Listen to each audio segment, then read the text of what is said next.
Okay, Dennis, would you lead us in prayer, and then we'll open it up to our conversation here. I don't think we've got anybody that's launching it, so be ready with your own input.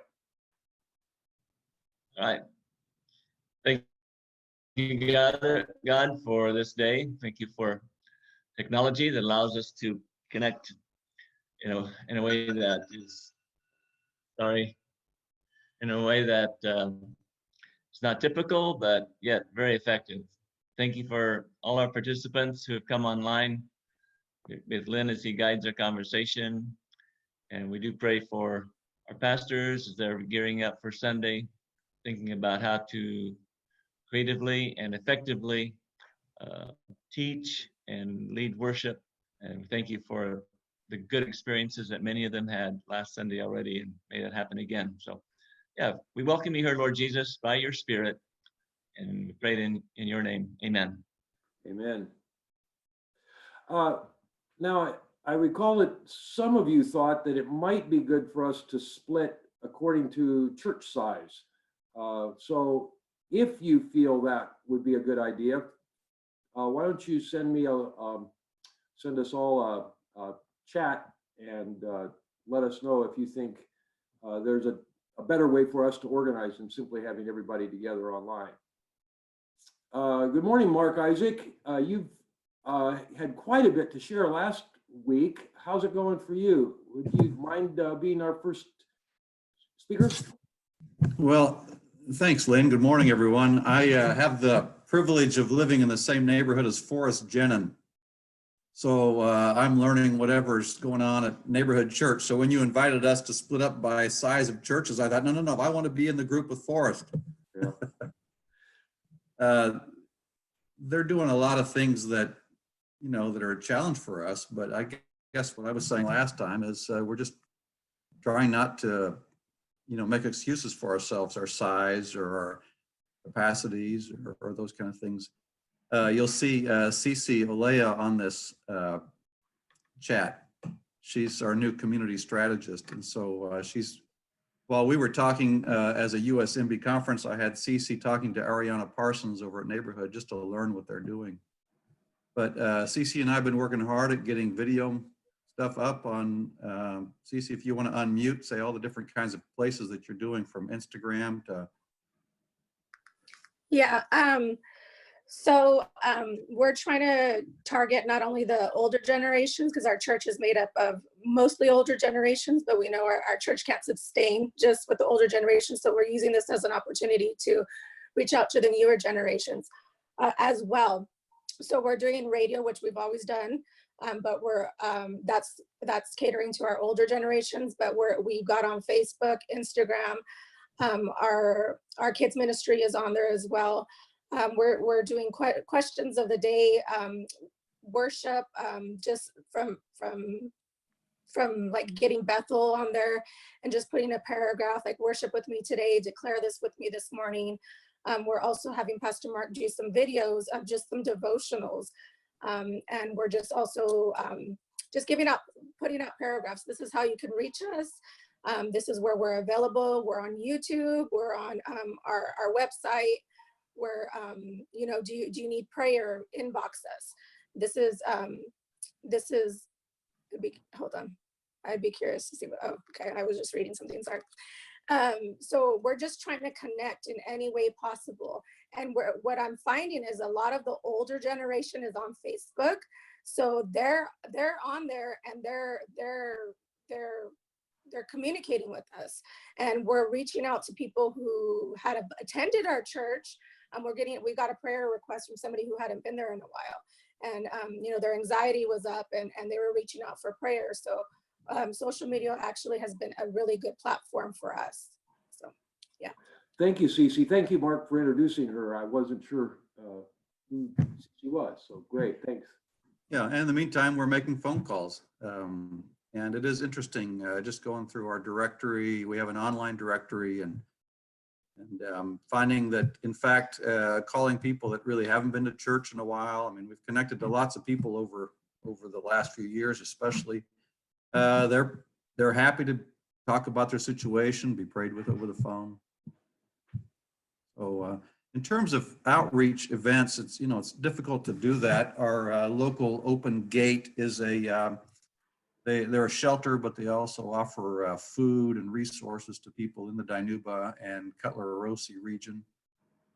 And so they've worked with the city, and some of our people have volunteered, just going out and taking bags of groceries, and it's a drive-by. So they've arranged things with the city so that it's not a get out of your car, it's a stay in your car kind of thing.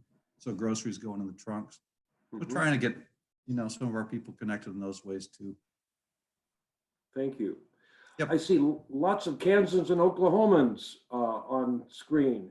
I bet you guys are also doing some innovative stuff. So anybody from that part of the world or the great Northwest, Tim? Yeah, I'll can jump in just briefly, just kind of let you know, we're at a stay-at-home order now in Washington. So, our challenge was always, we never really had an online service. So that was kind of last week's problem. This week's issue really is helping families learn how to homeschool kids for the next month and a half that have never done that before.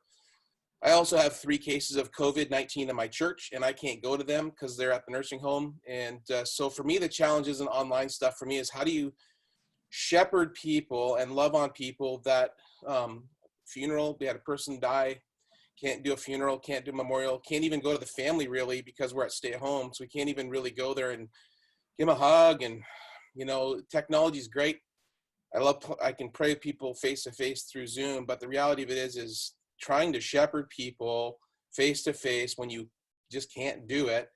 And I think more and more people are missing that. I think as this continues on, we're probably going to move into more of a technological type of an experience, but I'm wondering whether physical contact isn't going to go up as well. I'm not really on the technology only bandwagon. I think at least for a little while, for sure, people are craving that already. And as things start to affect people personally like this, I think that's going to be the real deal. So I don't know. For me, that's where my struggle is this week. We're trying to figure out all the technology stuff, but my heart needs to be with people, and we just can't. And so that's been my prayer, that the Lord touches them and we can't.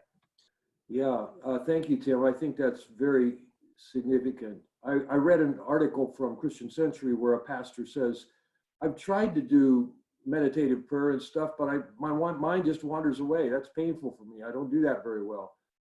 So I need something more kinetic, and I need the touch of people.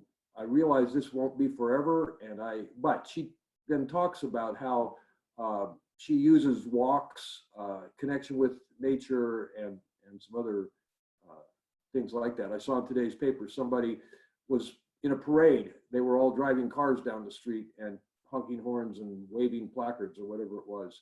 I think that's another demonstration of we need to see each other somehow and need to move. Plenty of others of you.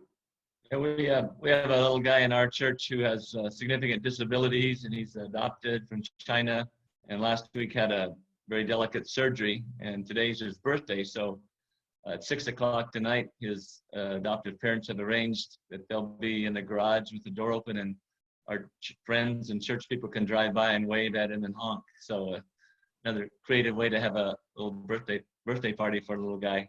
Yeah. I saw, I don't know where, I'm sorry, I'm just jumping in.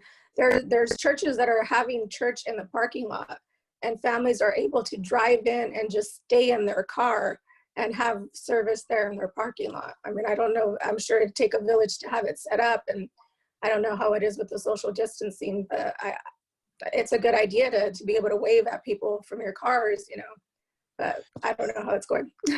Yeah, the problem is we're stay at home. We can't even go in cars. Like it's a $1,200 fine to be out of your house. Oh, okay. You can't even go way past people. You can't. If you go for a walk, you have to be completely. Nobody can be around you. It's actually pretty crazy. Okay. We're a complete stay at home. Tim, remind us, Tim, where you're at. Where are you? 2 hours north of Seattle, right on the Canadian border. We also have Canadians in our church that can't come to church, and they're not connected to churches in Canada. So they have no church family, and they it's really tough for them, and trying to minister to our Canadian congregants. I'm actually reaching out to Mennonite brethren churches in the Lower Mainland to, hey, can you go touch base for me for this person, because I can't do it. And the border's shut down, jobs are being lost. We're pretty dependent on the economy up here in Canada, and with everyone staying at home, people aren't even able to work from home because jobs are going away. So it's actually a big deal. This 2 weeks can't get over fast enough. I'm hoping that after 2 weeks we can start getting back to normal, because it's pretty tough. Thanks for sharing that, Tim. It sounds like a lament, and I'm reminded that in Lamentations, God never answers. And so living with that silence is maybe part of the experience that we're having now. Doesn't mean that God never answers. God said plenty in the Old Testament, but there are seasons when it just seems like we don't hear that voice.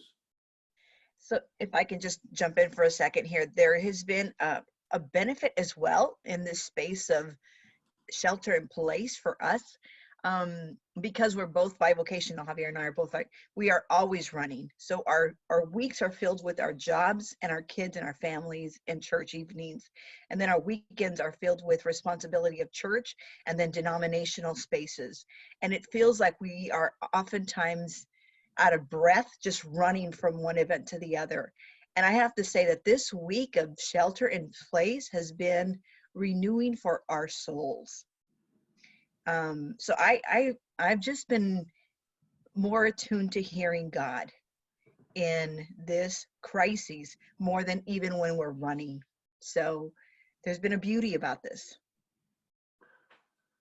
I find it helpful to hear these more touching aspects of your life. Don, I interrupted you. I'm sorry. Go ahead. No, that's okay. Can everybody hear me? I'm testing out a new earset. Yeah, and Jeremy, you might want to address this, but for our church, we were live streaming and everything crashed about halfway through on Sunday. Anybody else have that experience? How are you mitigating that? What are you doing differently? Jeremy, you can chime in if you want to, but those are just some of the realities. So many people that are using the streaming services, and it got overloaded and just crashed. So.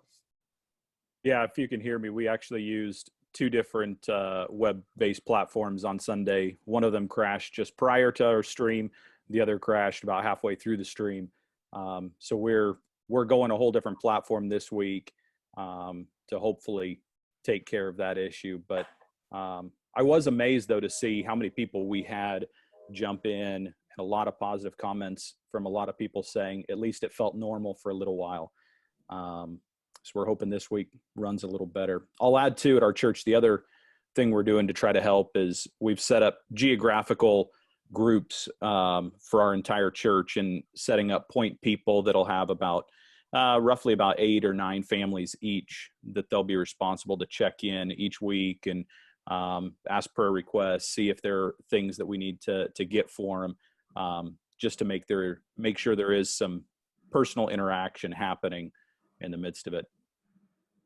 I see that Mark has replied to MB Foundation's question about the nuts and bolts of making sure that the money keeps clinking into our coffers. So anybody want to say more about how you're collecting offerings and encouraging generosity?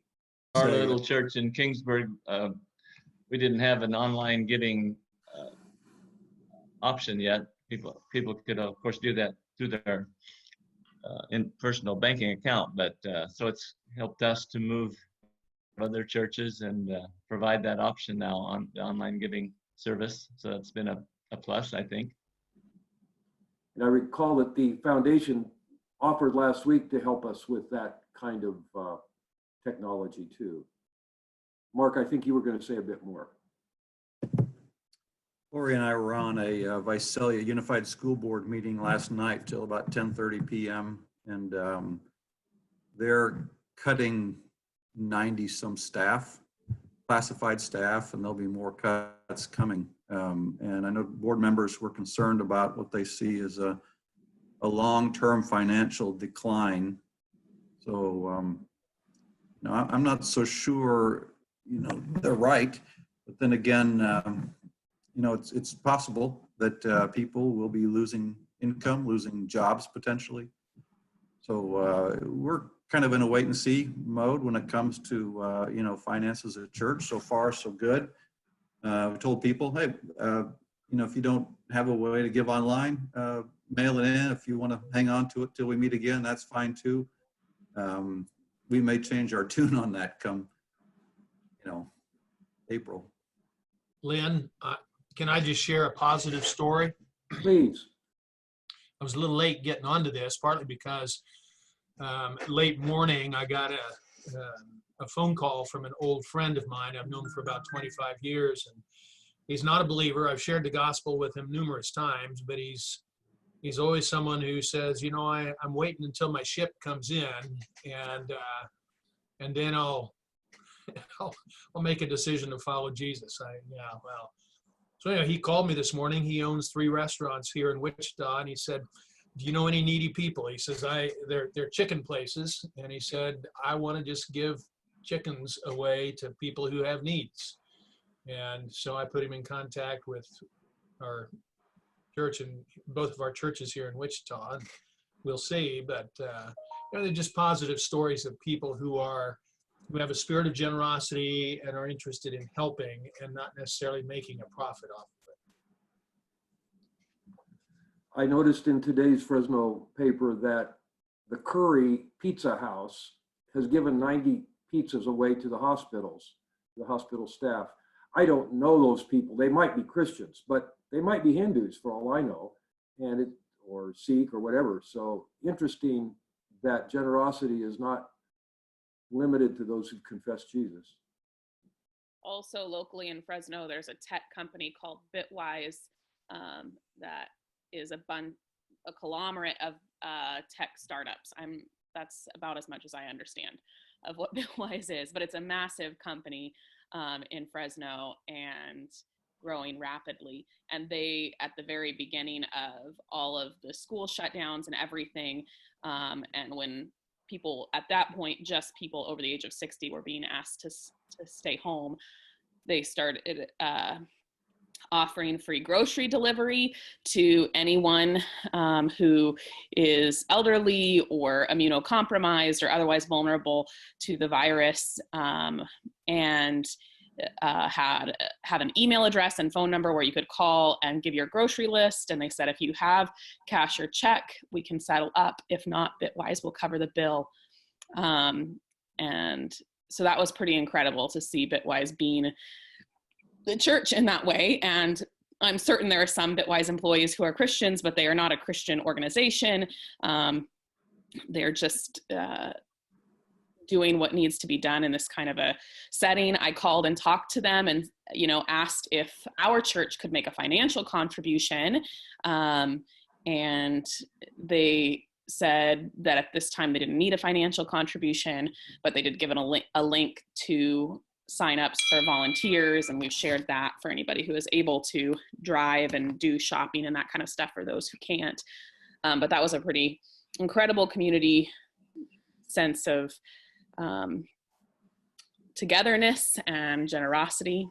For our own local congregation this week, our pastor is going to, we have a sharing the life of the congregation section of our service, generally at the end with just general announcements. And she's going to use the chat feature in Zoom, which is how we're doing our services right now, to share the link to our PayPal so that it is a part of the service offering, and remind people. Our numbers this week were better than the first week with no service, but still lower than what our typical weekly giving is. We also this week are inviting people to give extra we have a Head Start that meets on our campus, and Head Start families are chosen either because of financial need or because the kids have other specific learning needs or disabilities. And so we're going to try and give gift cards to those families for a grocery store, and thought maybe being invited to give to a specific project would also prompt them to remember to give their regular gifts as well. Thank you, Whitney. Luke, what are you thinking about for Easter? And raise your question to so we can all hear it. Sure. So just kind of thinking out in a couple of weeks, we have Easter coming up. Yeah. I've seen a bunch of different ideas floating around. What I was thinking for us, I'm in Washington State, just a few miles from Tim Thiessen's church. And so Angus, what I'm thinking of is doing some kind of small unwind leading up to Easter, as we're all stuck in homes. Well, who knows what it's going to look like in a couple of weeks, but we might or might not be coming off the stay home order. So was thinking of doing that kind of Palm Sunday leading up to Easter, rolling out, having each day scripture, verse, short devotional, something for families to be praying together, and just kind of having that sort of more quiet unwind in home restoration, redemption kind of story leading up to Easter. But I didn't know what else that kind of people were maybe thinking about. Thank you for sharing what you're going to do. Others, what are you thinking about for Easter? Seems a little quaint that the current Christianity today is debating whether Easter bunnies are okay at church or not. Don't know if you saw the article. I realize that we're all in different states, but for us, we were thinking of possibly doing an Easter box, and we got this idea from Neighborhood Church in Visalia, where families, will possibly leave the boxes outside and have them come pick them up, but it's going to tie into a message like a scavenger hunt for the families to do at home together, and relating to whatever our pastor's message is. Just activities about the cross, just exactly what Easter is, but something that the family can do at home together. Great. I'm curious if anyone is finding some way to baptize people online. Sounds like we aren't. Anything else about Easter that anybody wants to share about? Still I'm thinking. actually curious on Easter, like it's kind of hard to plan for if we don't know if we're going to be able to be open or not. So that's the part where I'm kind of sitting in this holding pattern. We've already decided we do a big push.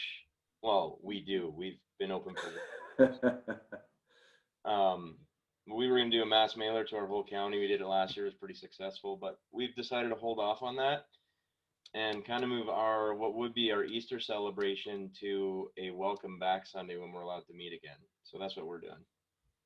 There's a certain resurrection, new life in that anticipation, isn't there? Lynn, we're kind of in a unique spot. I'm in Eugene, Oregon, and our church financially is pretty stable, and we have a lot of folks whose income isn't affected by this.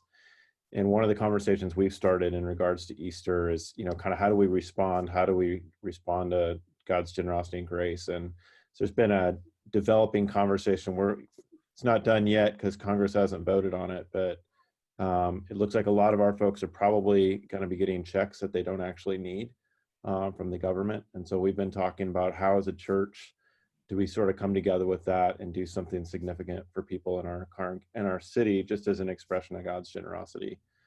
So hopefully that's going to work. Sounds great. I do recall in the past when the government has sent checks, and there's been encouragement from churches to say, maybe this is God's gift to the kingdom, not to you.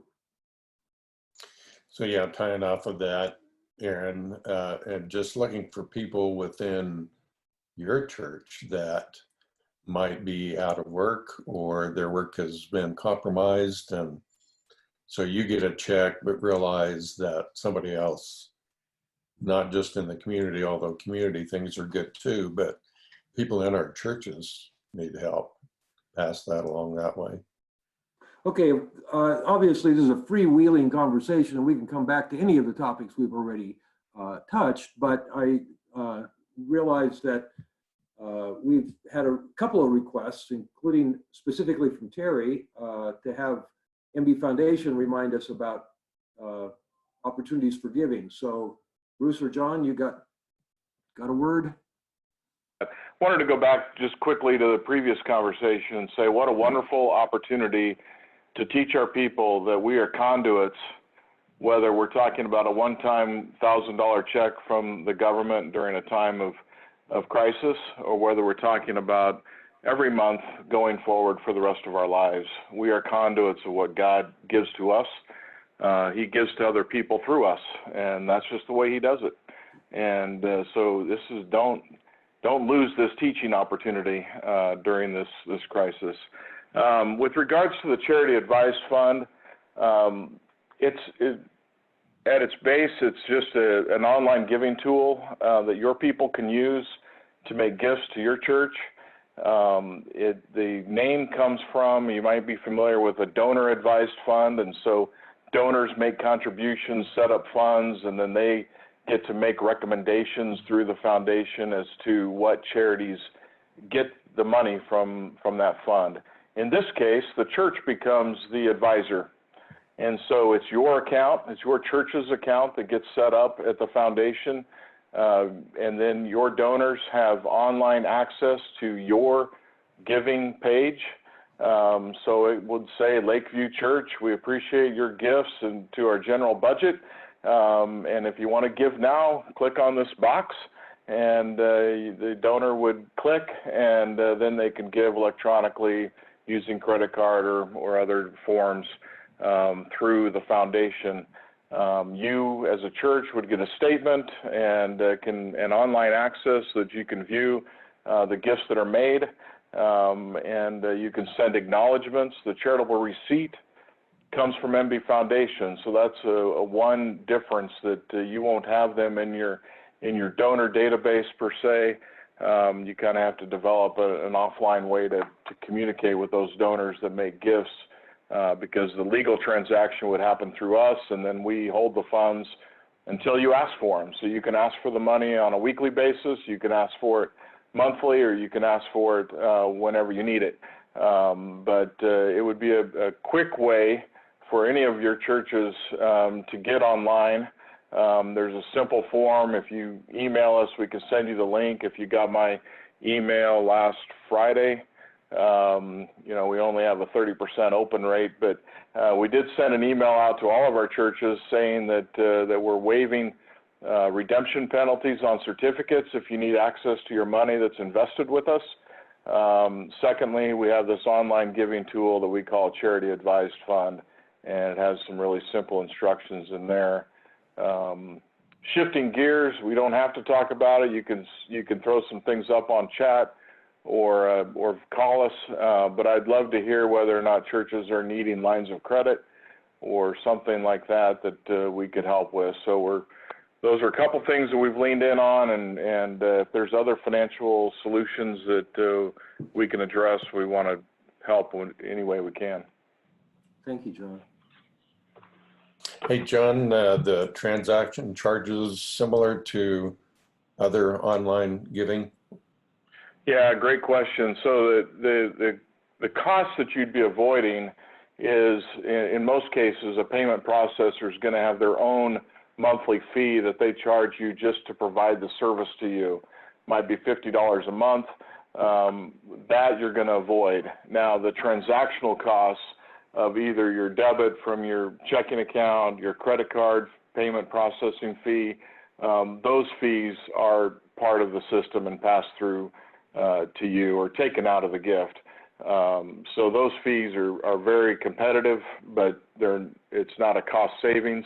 You'll still experience that. The advantage of using the system we've set up is, one, it's ready to go. I mean, if you fill out a form in 3 minutes, you're set up, and we'll give you a link then that you put on your website or communicate, to your donors. So speed, and then secondly, you don't have that monthly cost that we've already paid.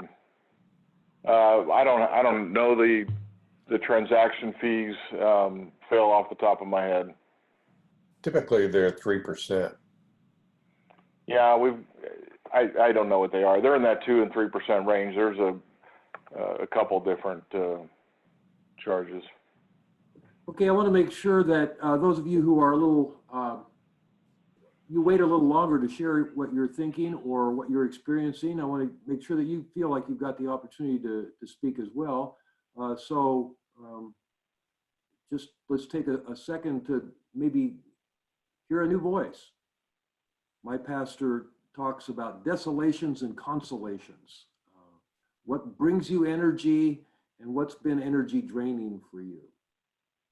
Lynn, I know I've spoken once or twice, but just something that happened for us on Sunday was that Jordan and I did a dialogue sermon, just took a passage and talked our way through it, and seemed really refreshing for our people. We got lots of positive responses from it, so that was maybe another bonus or something fresh that came out of this. And fortunately, my pastor's millennial, very adept at technology, and he set it up well.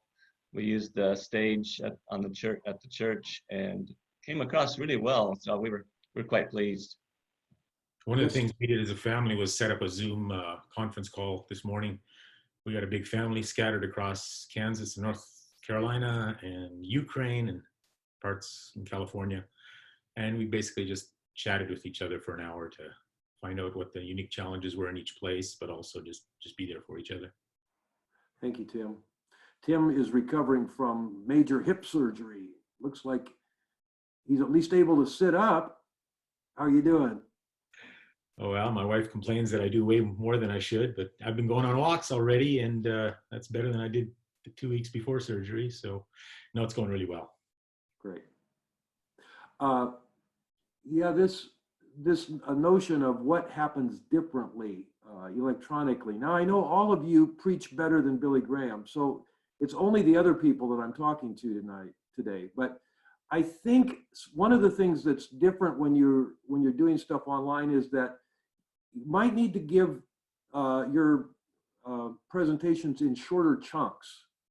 And I wonder about thinking of a 7 to 10 minute homily. And Dennis, you prompted me by saying, get two voices going.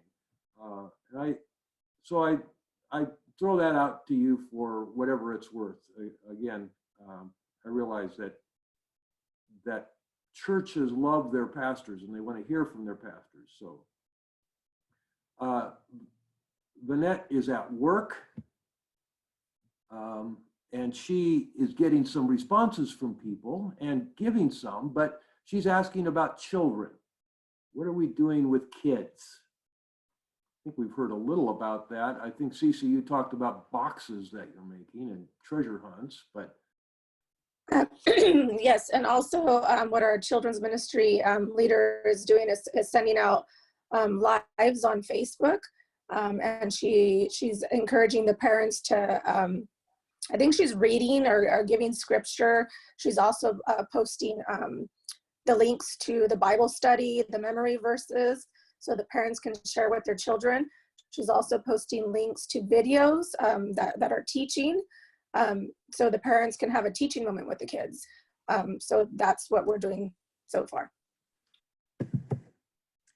A friend of mine pastors Kingsburg Community Church, and I noticed on their Facebook page, their children's ministry leader, she and her husband did a praise dance video. And she had a big projected screen behind her, looked like they were at home somewhere maybe. And so it just looked like just a fun activity for, kids and families to get up and sing the songs they know and dance around with their leader online. I sent it to our children's ministry leader and haven't seen her do one of those yet. But anyway, I thought it was a great idea. Yeah, we're also encouraging her to do, I saw Redeemer's Church in Wheatley. They're just doing how to make slime, how to make, it's just activities for the parents to do with their kids, just trying to engage with them and just keep them busy. Vanette, it looks like you've got some great ideas already. Thanks for sharing those. Thank you, Jana, for giving us that link for additional ideas. Appreciate it. Jana, do you want to take a moment to just share one of the things?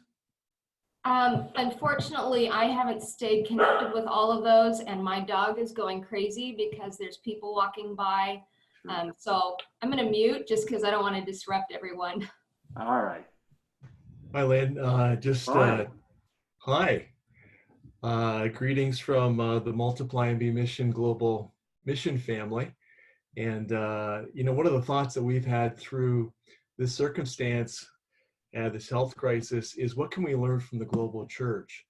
And, many of them are in places where gathering as a corporate family for worship is challenging. And in some places it's actually outright prohibited. And so how can they help us kind of navigate our way through this? So are there ways we can use this circumstance to equip people to be living on mission in missional communities within their homes and in cells? So we've been orchestrating or facilitating some global conversations, storytelling from different places in the world. This Thursday, tomorrow, we're going to do one at 9 a.m. Pacific, focusing on the Middle East and North Africa. And we'll have Nasser sharing his experiences with us in equipping small house cells and what they're learning about how to live on mission in circumstances that are even more challenging than ours. Not only did they have a pandemic, but they have a hostile kind of government situation where they're, in terms of their faith expression. And so that's one opportunity. The second opportunity is a course, an online training opportunity that Andy Owen has put together with a global design team. And so we're working with missionaries and national folks in different places to put together five outcomes in a 12-day course that you would engage in 1 hour a day with a cohort of 10 to 12 people. And he's got some cohorts. I know there's people on this call that are already in some of those cohorts. That starts next Monday. And you can get information on how to register for that at the multiply.net website, or I think it's been distributed through our conference and districts as well. So there's opportunities to actually think differently about how we function missionally as the church, and just empower God's people in new ways to be living on mission, as opposed to just waiting for us to feed content to them. So just some thoughts for our consideration here. Thanks, Randy. Thanks for serving us that way. And, Kurt, sorry, Galen, go ahead, finish. And I was just going to tell you, I just posted the link for what Randy's talking about in the chats. Saw that, and I see that Stephen Humber has put up the link for tomorrow's conversation as well. Okay, Kurt.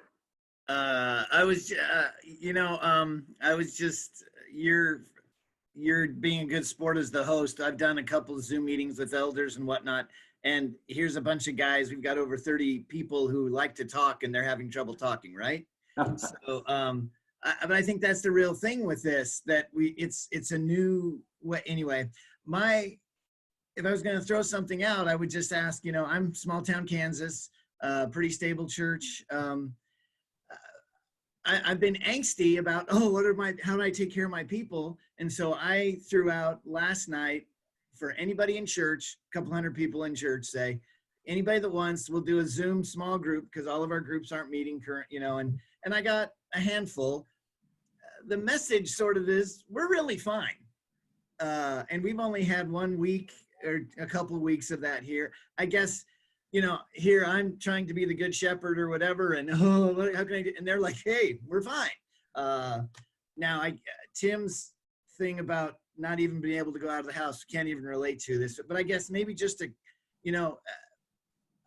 I don't know if we're overthinking it, or is in light of that maybe people are fine. Should I keep trying to be on Facebook Live and keep trying to do Zoom meetings, or do I just need to chill a little bit? Dinah, I think it's Dinah, perhaps. Is that your name? Her comments, I had that from a church family that they said school activities are done and we're hanging out. It's actually been kind of a good thing. We're taking a breath. And so maybe some comments about that? Kurt, that's Dina that you referred to. And I must have meant Dina. I'm so sorry. yeah, that's okay. And yeah, it's a good question. How does one keep offering ministry when people say, I don't know if I really need it? And my first reaction is, well, don't stop. Sometimes things take a while to catch on. Sometimes people are, a lot of this is uncomfortable for us at the moment.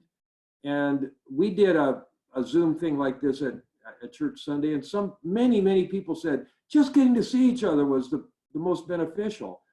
And somebody else who's a leader said, oh, we got to do away with the faces. That's a terrible idea. So not everybody's going to feel the same way about it. Right. I think that's good advice to say, just keep trying. But I just wondered if anybody else was running into that. We're not finding this to be quite so apocalyptic in small town Kansas currently as some of you are in other places. That's my opinion. Others can comment. But so you're right with me, Lynn. Sure. I don't think I was telling you anything new. I would encourage you to check in with your global workers and just see how they're doing. It would be great for us to not only care for those that are right in our own location, but also care for those that we're connected to who live far away. Just a reminder for that. Okay, some great chat ideas that are coming up. Elijah, do you want to just say a little bit about your question? It's not just kiddies that we're talking about, and junior high and high school may not be looking for a dance with their parents. So what are you doing with youth?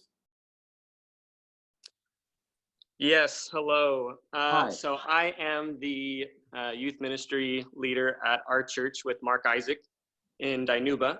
And so a few of the things that I've been doing personally is just making a list of all my students, sending out texts, seeing how they're doing, engaging with them on social media as well. We've been challenging each other to different Instagram challenges and stuff like that, doing push-ups or whatever.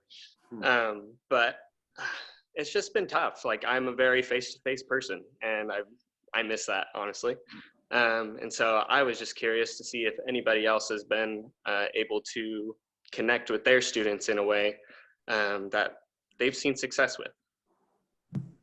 Hey, Elijah, say something about Elijah's dad is an elder at our church and executive director for Tulare King's Youth for Christ, 2 counties here in the region, reaching, well, frankly, thousands of kids. So Elijah, say something about your dad.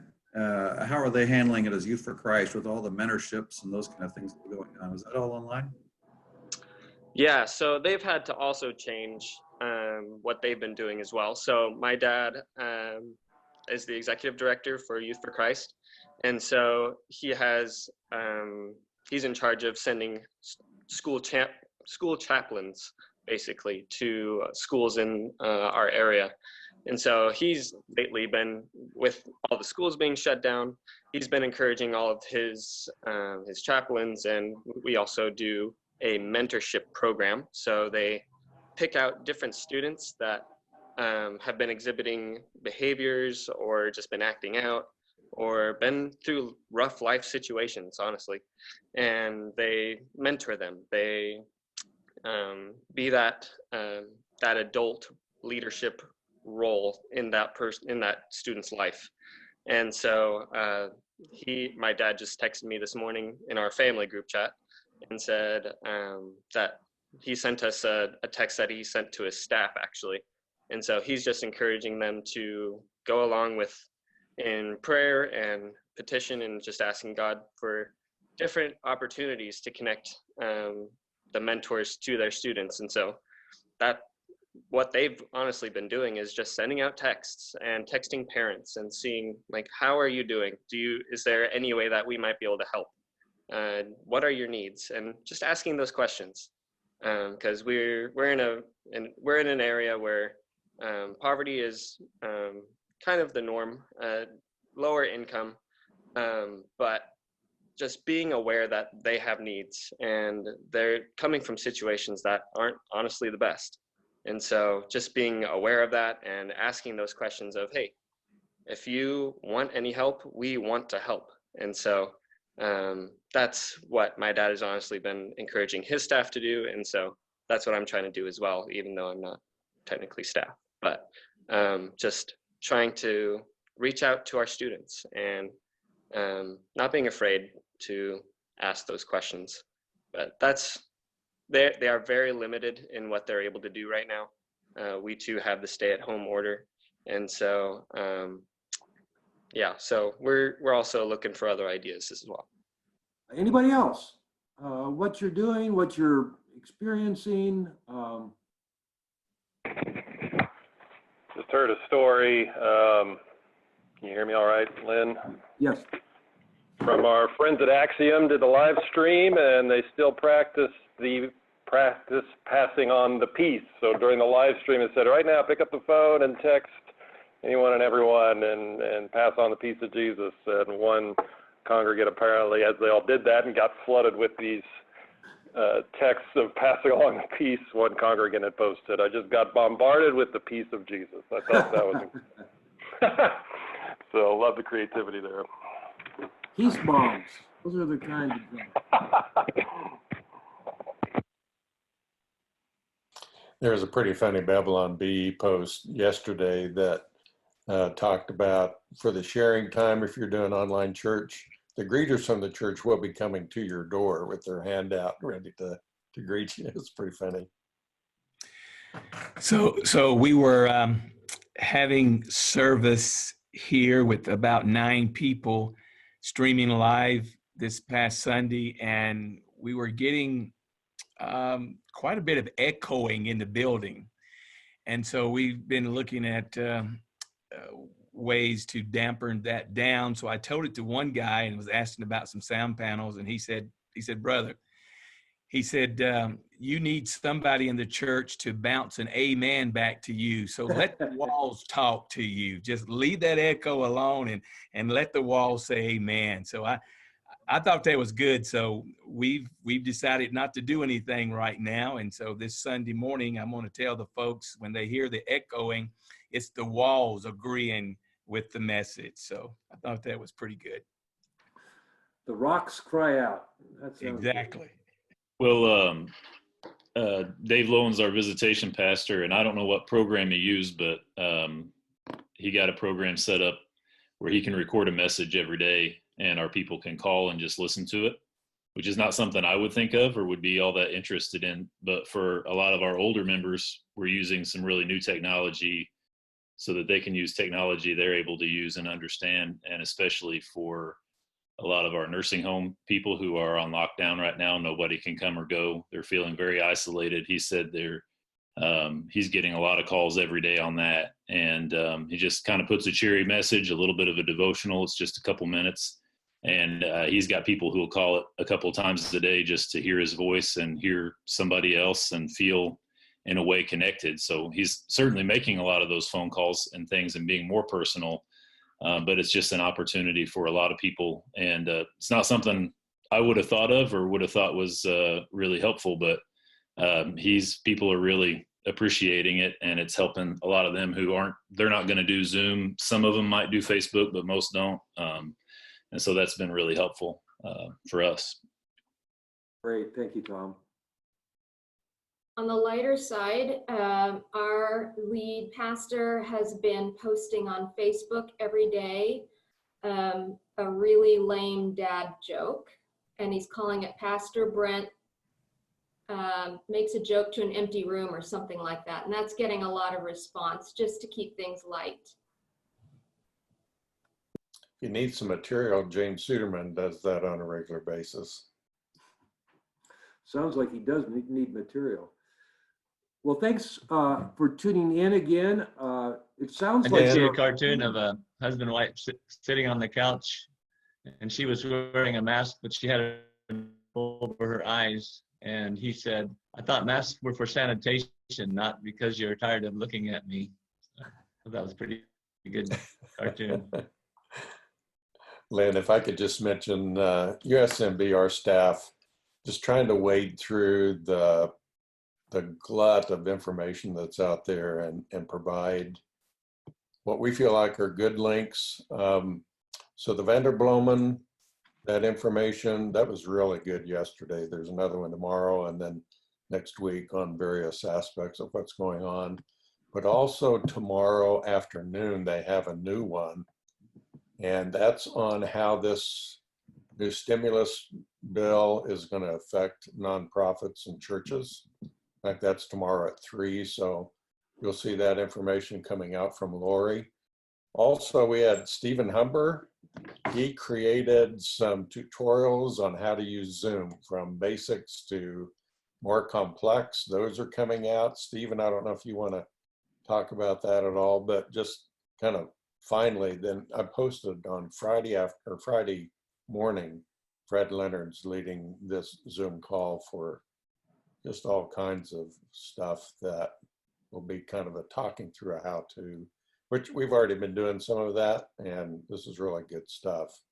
But that'll be more hands-on, and if anybody's struggling with how do you do this, Fred will help to do that. Any way that we can help, just let us know. Every day at 12:01, our staff prays. If you have a prayer item, send that to us. And yeah, we're in this together.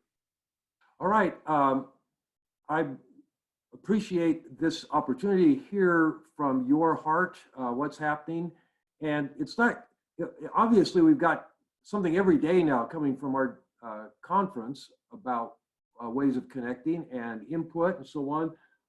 We don't need to overdo it, but if you find this helpful and would like me to set up another Zoom call in a week or 2 or 3, I just gave you my email address, and you're welcome to let me know if you've got suggestions about how this is helpful or what might be more helpful, or just a request to do it again. Any of that would be just fine. I think it would be good for us to receive a pastoral blessing before we go. And Dina, I wonder if you'd be willing to give that for us. Thank you. Sure. Oops. Let me end with a prayer that I was reading this morning that was quite amazing. So it's called Prayer During Pandemic. This is from Saints Mary Academy of Portland. May we who are merely inconvenienced remember those whose lives are at stake. May we who have no risk factors remember those who are most vulnerable. May we who have the luxury of working from home remember those who must choose between preserving their health and making payments for their rent. May we who have flexibility to care for our children whom their schools were closed remember those who have no options. May we who have to cancel our trips remember those who have no safe place to go. May we who are losing our margin money in the tumult of economic market remember those who have no money in the margins. May we who settle in this quarantine at home remember those who have no home. As fear grips country, let us choose love. Amen. Amen. Wow, that was fabulous. Thank you so much. Go in peace and in the hope of Christ.